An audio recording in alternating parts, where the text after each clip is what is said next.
IPL 2026 শুরুর আগেই হয়ে গেল 25 কোটি টাকার ধামাকা। হ্যাঁ বন্ধুরা, ঠিকই শুনছেন। কেকেআর এবার কেএল রাহুলকে নিজেদের ক্যাপ্টেন করতে চলেছে।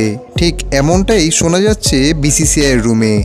যদি এই ট্রেড সত্যি হয় তাহলে আইপিএল 2026-এ কেকেআর ফিরবে এবার নতুন রূপে এবং নতুন প্ল্যানিং নিয়ে।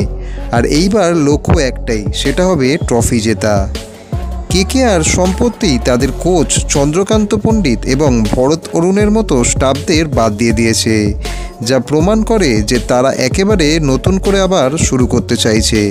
এবং সেই পরিবর্তনের কেন্দ্রে রয়েছে একমাত্র কেএল রাহুল।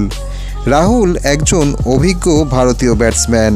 ওপেন করতে পারেন, মিডল অর্ডার সামলাতেও পারেন, আবার উইকেট কিপিংও করতে পারেন।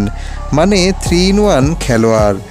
বর্তমানে কেকেআরের ক্যাপ্টেন হিসেবে রয়েছেন রাহানে, কিন্তু ম্যানেজমেন্ট চাইছে এবার একজন অধিনায়ক যার ব্যক্তিত্ব ফ্র্যাঞ্চাইজিকে নেতৃত্ব দিতে পারে।